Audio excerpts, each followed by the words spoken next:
Это очень вкусно.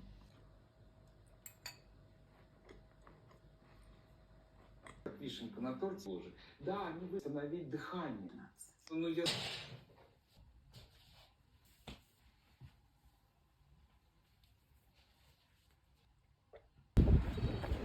Я вообще не понимаю, какого хера так холодно, блин. Я сейчас умру. Я не смогла. Станция Бауманская.